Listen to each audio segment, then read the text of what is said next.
ETF index mutual funds నేర్చుకుని stock మార్కెట్లో రాణించాలనుకుంటున్నారా? వెంటనే ఈ నెంబర్కి కాల్ చేయండి.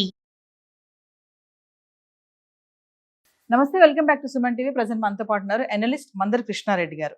నమస్తే సార్. నమస్తే అమ్మ. సార్, చర్లపల్లి ఫ్యామిలీ సూసైడ్ గురించి అంటే మీరు ఆల్రెడీ ఫాలో అవుతున్నారో ఇప్పుడే వారం రోజులు అయిపోయినా ఇప్పటివరకు ఏ కూడా ఇన్ఫర్మేషన్ లేదు. అంటే ఫ్యామిలీ పరంగా సమస్యలు లేవు, ఆర్థికంగా సమస్యలు లేవు, ఇక మా టీమ్ లీడర్గా వర్క్ చేస్తుంది, అక్కడ కూడా ఎటువంటి సమస్యలు లేవు అంటున్నారు. మరి ఏం కారణమై ఉండొచ్చు? అంటే ఓన్లీ ఎలోన్లెస్ డిప్రెషన్ వల్లే ఆమె చనిపోయిందా పిల్లల్ని తీసుకుని వెళ్ళి అనే ఒక చాలా కోణాల్లో ఇది ఇన్వెస్టిగేషన్ అయితే జరుగుతుంది. మీ అనాలిసిస్ లో ఏమనుకుంటున్నారు సార్? విజయశాంతి ఉరఫ్ విజయారెడ్డి చర్లపల్లి లోపల వాళ్ళ అమ్మగారితో పాటు కలిసి ఉన్నటువంటి ఆవిడ పిల్లల్ని హాస్టల్లో పెట్టేసి భర్త ఏమో దుబాయ్లో ఉద్యోగం చేసుకుంటూ జీవితం కొనసాగిస్తున్నటువంటి పరిస్థితి. ఆవిడ టీమ్ లీడర్గా ఉంది ఒక సాఫ్ట్వేర్ కంపెనీ లోపల. నెలకు ₹1,00,000 పైన జీతం వస్తుంది. భర్త సంపాదిస్తున్నాడు. భార్యాభర్తల మధ్య కూడా ఏమీ పెద్దగా డిస్ప్యూట్స్ లేవు. బయట విషయాలు కూడా ఏమీ లేదు. రైల్వే పోలీసులు మ్యాక్సిమం ప్రయత్నం చేశారు. మనకు జనరల్గా సైకాలజీ ప్రకారంగా ఆలోచించినట్టయితే లేడీస్ డిప్రెషన్లోకి వెళ్ళడం చాలా జనరల్గా జరుగుతుంది. అంటే మగవాళ్ళ కన్నా ఆడవాళ్ళు తొందరగా డిప్రెషన్లోకి వెళ్ళిపోతుంటారు. అంటే ఒక అభద్రతా భావం, తనకు ఎవరు లేరు, నన్ను ఎవరు పట్టించుకోవడం లేదు, నేను ఒంటరిగా జీవిస్తున్నాను. ఒకసారి ఆఫీస్కి వెళ్ళొచ్చిన తర్వాత మిగతా టైం అంతా కూడా ఖాళీగా ఉండే పరిస్థితి ఏర్పడుతుంది. పిల్లలు ఉంటేనేమో పిల్లలతో సరదాగా గడపడానికి అవకాశాలు ఉంటాయి. పిల్లల్ని హాస్టల్లో చేర్పించడం వల్ల మరి ఎందుకు ఆ నిర్ణయం తీసుకున్నారో తెలియదు. అంటే చర్లపల్లిలో ఉండటం వల్ల అక్కడి నుంచి పిల్లల్ని రోజు కాలేజీలకు పంపించడం తీసుకురావడం పెద్ద కష్టం అవుతున్న ఉద్దేశంతో వర్కింగ్ ఉమెన్ కాబట్టి ఆ నిర్ణయం తీసుకున్నట్టుగా ఉన్నారు పరిస్థితి. వాళ్ళ బ్రదర్ చెప్తున్నటువంటి వారి ప్రకారంగా ఈమె మాటిమాటికి పిల్లల్ని తీసుకొచ్చేటువంటి ప్రయత్నం చేస్తూ ఉంటే నేనే చెప్పానండి, కాలేజీల్లో కూడా నేనే గార్డెన్గా ఉన్నాను, వాళ్ళని చేర్పించుకుని కూడా నేనే అక్కడికి తీసుకెళ్ళి, కాబట్టి గార్డెన్గా నా అనుమతి లేకుండా పంపించొద్దని కూడా నేను చెప్పాను. ఆవిడ వస్తే పంపించకండి అని కూడా నేను చెప్పాను. ఈ మధ్యకాలంలో చాలా ఎక్కువ జరుగుతోంది, పిల్లల్ని తీసుకురావడం చాలా ఎక్కువ జరుగుతోంది. మాటిమాటికి పిల్లల్ని తీసుకురావడం, మళ్ళీ 2-3 రోజులు ఇక్కడ ఉంచుకొని మళ్ళీ పంపించడం, ఇట్లాంటివన్నీ జరుగుతున్నాయనేది వాళ్ళ బ్రదర్ చెప్తున్నటువంటి మాట. అంటే దీన్ని బట్టి డిప్రెషన్ కొత్తగా వచ్చింది కాదు, ఇది కొంతకాలం నుంచి డిప్రెషన్లో ఉంది. ఆ డిప్రెషన్ పెరుగుతున్నటువంటి క్రమాన్ని ఎవరు పెద్దగా గమనించలేదు. అంటే ఆఫీసులో ఉన్నంతకాలం ఆఫీస్ పని సక్రమంగా చేస్తోంది. ఆఫీస్ నుంచి ఒక్కసారి బయటపడేటప్పుడు తర్వాత తనకు ఆటోమేటిక్గా డిప్రెషన్ పెరుగుతుంది. ఆ డిప్రెషన్ని తగ్గించడానికి మార్గాలు ఏమిటి? భర్తన్నా వచ్చి కొంతకాలం తనతో గడిపి వెళ్ళాలి, పిల్లలన్నా కొంతకాలం తనతో పాటు ఉండి ఆ డిప్రెషన్ నుంచి బయటకు వచ్చేట్టుగానే చేయాలి. కానీ ఈ విషయం ఎవరు అర్థం చేసుకోలేదు. ఎందుకంటే ఎవరు లేరు కదా. తల్లేమో ముసలామడ, ఆవిడ పెద్దగా ఇవన్నీ తెలిసినటువంటి ఆవిడ కాదు. ఏదో వండి పెట్టడం, టైంకి రావడం, చూసుకోవడం, ఇంతవరకు తప్ప ఆవిడకి మిగతా వాటితో సంబంధాలు లేవు. కాబట్టి విజయారెడ్డి మనకు కనిపిస్తున్నటువంటి విషయాన్ని బట్టి ఇక్కడ పోలీసులు అన్ని కోణాల్లో ప్రయత్నం చేశారు. చివరికి ల్యాప్టాప్ ఓపెన్ చేసి చూశారు, ఫోన్ ఓపెన్ చేసి చూశారు, ఎక్కడ ఏమీ తేడా లేవు.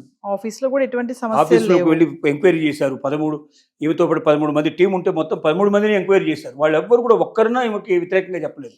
అందరూ చాలా బెస్ట్గా ఉంటుంది, చాలా పర్ఫెక్ట్గా ఉంటుంది, సిస్టమేటిక్గా ఉంటుందని చెప్పారు తప్ప ఎవరు కూడా చెప్పలేదు. అంటే ఆఫీస్లో ఉన్నప్పుడు ఈమె డిప్రెషన్లోకి లేదు. అంటే పని భారం ఉన్నప్పుడు, పని బాగా ఉన్నప్పుడు తనకు డిప్రెషన్ ఉండదు అనే విషయం అర్థమవుతుంది. ఒక్కసారి ఆఫీస్ వదిలిపెట్టి ఇంటికి వచ్చిన తర్వాత తిరిగి మళ్ళీ ఆఫీస్కి వెళ్ళేదాకా తను డిప్రెషన్లో ఉంటుంది. భర్త సంవత్సరాల తరబడి దూరంగా ఉంటాం, ఎప్పుడు సంవత్సరానికి ఒకసారి వచ్చిపోవడం. రెండోది ఏమవుతుందంటే జనరల్గా సైకలాజిస్ట్ చెప్పేటువంటి దాని ప్రకారంగా మిడిల్ ఏజ్లో ఉండేటువంటి లేడీస్లో సహజంగా 40 to 50 మధ్యలో, 40 to 55 మధ్యలో ఉండేటువంటి లేడీస్లో ఈ డిప్రెషన్ ఎక్కువగా వచ్చే అవకాశాలు ఉంటాయి అని చెప్తుంటారు. ముఖ్యంగా ఆ సమయంలో భర్త యొక్క అవసరం చాలా ఎక్కువగా ఉంటుంది. అంటే చిన్నతనం లోపల మ్యారేజ్ అయిన కొత్తలో అసలు పురుషుడికి స్త్రీకి మధ్యలో ఉండేటువంటి అవగాహన చాలా తక్కువగా ఉంటుంది. పిల్లలు పెరుగుతున్న కొద్దీ, వాళ్ళు దూరం అవుతున్న కొద్దీ, వాళ్ళని దూరంగా పెడుతున్న కొద్దీ, వాళ్ళు చదువుల కోసం, ఉద్యోగాల కోసం దూరంగా పోతున్నప్పుడు భర్త దగ్గరగా ఉంటే బాగుంటుంది, భర్త తనతో పాటు పంచుకుంటే బాగుంటుంది, శారీరకంగానే మానసికంగానే భర్తతో ఏకమై ఉంటే బాగుంటుంది అనే కోరిక మిడిల్ ఏజ్లో ఉండేటువంటి స్త్రీలకు చాలా ఎక్కువగా ఉంటుందనేది చెప్పేటువంటి మాట. దీన్ని బట్టి చూస్తే ఇటు పిల్లలు దగ్గర లేకుండా, అటు భర్త దగ్గర లేకుండా, ముఖ్యంగా భర్త ఈ సమయంలో ఉండి ఉంటే తనకి డిప్రెషన్ నుంచి బయటకు వచ్చే అవకాశం ఉండడానికి అవకాశాలు ఎక్కువ ఉండేవి. కానీ తను దుబాయ్లో ఉండడం, కుటుంబం కోసమే తను కూడా ప్రయత్నం చేయడం, వీటన్నిటి ఫలితంగా ఏం జరిగిందంటే పిల్లలు దూరంగా ఉంటాం, ఆ పిల్లల్ని మాటిమాటికి తీసుకొచ్చే ప్రయత్నం చేయడం, అది మంచిది కాదని చెప్పి తమ్ముడు సలహా ఇవ్వడం, ఇట్లాంటివన్నీ కూడా జరిగాయి. తమ్ముడు చెప్తున్న మాట ఏంటంటే ఆ టైం లోపల నాకు ఫోన్ చేసి ఉంటే నేనైనా అన్నయ్య. వద్దని చెప్పి ఆపేసేవాడిని అని అన్నాడు. అందుకే బహుశా 6 తర్వాత ఎంచుకొని వెళ్ళినట్టుగా కనబడుతోంది. ఆ Yes. టైంలో అయితే బహుశా రెగ్యులర్గా ఉండేవాళ్ళు ఉండకుండా వేరే వాళ్ళు ఎవరో ఉంటారనే ఉద్దేశంతో తీసుకెళ్ళినట్టుగా కనబడుతుంది. ఏదేమైనా డిప్రెషనే దీనికి కారణం అనేటువంటి విషయం దాదాపుగా మనకు పోలీసులకు కానీ అందరికి కానీ అర్థమవుతున్న విషయం అదే. ఆ డిప్రెషన్ ఎలా ఉంటుందంటే అది పెరుగుతున్న కొద్దీ ఒక రాక్షసత్వం లాగా వచ్చేస్తుంది మనిషి లోపల. అంటే ఇక ఏది కనబడదు, ఏది వినడతారు, ఏం చేయదలుచుకున్నారో అది చేసేయడానికి సిద్ధపడతారు. పిల్లలు కూడా కనిపించలేదు. అసలు ఇంకెవరు ఏం కనబడరు. అంటే పిల్లల్ని ఎవరైనా తీసుకెళ్ళిపోతారేమో, తను చనిపోయిన తర్వాత సరిగ్గా చూడరేమో, ఆ పిల్లల్ని నెగ్లెక్ట్ చేస్తారేమో, నేను పెంచుకున్న పిల్లలు నా పిల్లలు ఒంటరి వాళ్ళు అయిపోతారేమో, ఆ ఒంటరితనంతో ఈ ప్రపంచంలో వాళ్ళు బతకలేరేమో అన్నటువంటి ఒక రకమైనటువంటి ఆ డిప్రెషన్లోకి వెళ్ళిన తర్వాత అనిపించినట్టు మాట. కాబట్టి నాతో పాటు నా పిల్లల్ని తీసుకెళ్ళిపోవాలి, నేను ఈ ప్రపంచంలో ఉండకూడదు, ఇక ఈ డిప్రెషన్లో నేను బతకూడదు అనేటువంటి నిర్ణయానికి వచ్చిన వాళ్ళు తప్ప అలాంటి పని చేయలేరు. కాబట్టి దీన్ని బట్టి మనకు ఏమవుతుందంటే విజయారెడ్డి కేసును బట్టి లేడీస్లో డిప్రెషన్కు లోనయ్యే పరిస్థితులు ఉన్నాయి. కాబట్టి ప్రతి మిడిల్ ఏజ్డ్ లేడీ కూడా ఒంటరితనం అనుభవిస్తున్న వాళ్ళు, పిల్లలకు దూరంగా ఉన్న వాళ్ళు, భర్త కంపల్సరీగా కనీసం 6 నెలలకు ఒకసారైనా సైకాట్రిస్ట్ని కన్సల్ట్ చేసి తమ సమస్యలు ఏమిటో చెప్పుకొని దానికి తగినటువంటి ఏదైనా సొల్యూషన్స్ని తీసుకోవడం మంచిదనే విషయం మనకు కనబడుతుంది. Yes. అలా చేయకపోతే ఏమవుతుందంటే విజయారెడ్డి లాగానే ఇంకా అయ్యే పరిస్థితి ఏర్పడుతుంది.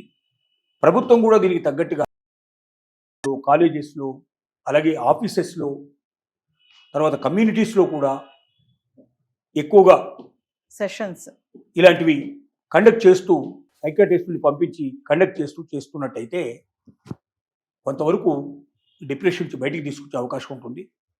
మరొక విజయారెడ్డి దీనికి బలి కాకుండా ఉండేటువంటి అవకాశం ఉంటుందని మనం మనవి చేస్తున్నాం. Thank you.